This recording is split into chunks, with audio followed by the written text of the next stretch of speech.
Hati-hati, jangan sampai salah ya. Jika Anda business owner dan berencana untuk meningkatkan omset penjualan dari bisnis yang sedang Anda lakukan, itu jangan sampai salah.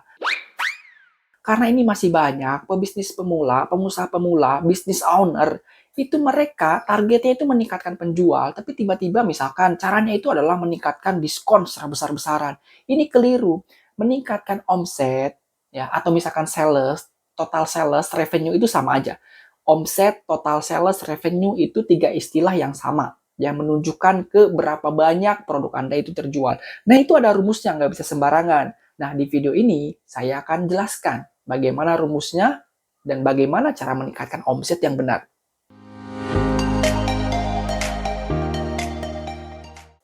Langsung saja ya, jadi rumus omset yang benar itu seperti yang saya tunjukkan di sini. Ya, rumusnya itu adalah jumlah barang yang terjual dikalikan dengan harga barang. Itulah rumus omset. Itu bukan rumus profit ya, itu adalah rumus omset. Karena masih banyak orang yang salah. Membedakan omset dengan profit saja itu masih salah. Itu beda banget ya, sangat berbeda. Membedakan omset dengan profit saja itu masih salah. Itu beda banget ya, sangat berbeda. Omset itu adalah total, ya, total penjualan Anda dalam rupiah. Ya, kalau profit itu adalah omset setelah dikurangi biaya HPP, biaya operasional, biaya marketing, ya kan, dan lain sebagainya. Itu dinamakan dengan profit. Bahkan profit pun itu ada yang dinamakan dengan NPAT, ada yang dinamakan dengan NPBT. Net profit after tax, net profit before tax, ya, sebelum dan setelah pajak. Masih ada lagi nanti turunan-turunan dari profit. Nah, balik lagi ke masalah omset. Jadi, kalau misalkan Anda seorang business owner meminta ya kepada sales Anda untuk meningkatkan omset, maka rumusnya Anda harus tahu, harus paham, harus tempe, harus paham. Ya, rumusnya ya tadi ya yang saya sampaikan. Jumlah barang terjual dikalikan dengan harga barang tersebut. Anda bisa pilih salah satu dari keduanya atau Anda bisa melakukan keduanya sekaligus. Tapi Anda, ya catatan dari saya adalah Anda harus hati-hati ketika Anda ingin meningkatkan harga jual. Karena harga jual itu akan sangat sensitif. Ya kan, bagi siapa? Bagi konsumen tentunya. Kalau misalkan mereka tiba-tiba tidak senang dengan peningkatan harga jual, ya alih-alih Anda bisa meningkatkan omset, mereka malah kabur gitu kan. Ini yang harus diwaspadai dan dimitigasi resiko-resikonya. Maka yang paling bisa dilakukan dan paling aman adalah sebetulnya dengan meningkatkan jumlah barang yang terjual. Ini bagaimana? Apakah dengan diskon?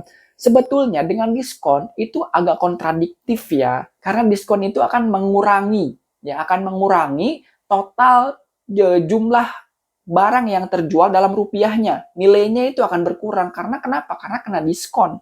Jadi agak kontradiktif kalau misalkan Anda melakukan diskon besar-besaran dengan tujuan untuk meningkatkan omset. Yaitu kontradiktif. Sebetulnya tidak salah karena mungkin nanti akan banyak orang tertarik untuk membeli. Tapi juga nilainya akan berkurang karena diskon. Nah, yang sering dilakukan dan yang paling benar dilakukan menurut saya adalah dilakukan dengan cara upselling, dengan cross-selling, atau dengan bundling. Itu jelas akan meningkatkan volume penjualan dari produk Anda. Dan bisnis Anda, omsetnya akan meningkat. Upselling, ya kan, dari yang kecil misalkan ya, kemasannya menjadi besar. Tentu nanti itu akan meningkatkan omset dari penjualan Anda. Cross-selling, Anda jual satu, ya kan, produk utama, tapi ada juga produk-produk turunannya dari sekelilingnya, ya kan. Anda jual nasi uduk, tapi Anda jual es teh manis, di situ jual bakwan, nah itu cross-selling. Kemudian bundling, misalkan kosmetik, Anda menjual night cream, tapi Anda juga jual day cream. Anda juga jual serum, ya kan, serum untuk wajah, misalkan Anda juga untuk jual facial wash-nya. Jadi itu dibundling satu harga semuanya, jebret gitu kan. Nah, itu akan meningkatkan omset alih-alih tadi, ya kan, daripada melakukan diskon besar-besaran itu akan agak aneh juga gitu kan orang. Nah, ini kenapa barangnya bagus tapi di diskon, ini jangan-jangan barang reject gitu kan. Nah, itu harus hati-hati. Jadi sekali lagi sebagai kesimpulan, kalau misalkan Anda business owner, pengusaha, ya kan meminta Anda kepada sales atau misalkan Anda seorang sales itu sendiri diminta untuk meningkatkan omset, maka rumusnya yang tadi, ya kan. Harga terjual dikalikan dengan jumlah barang terjual. Itu rumus omset yang benar. Salam startup.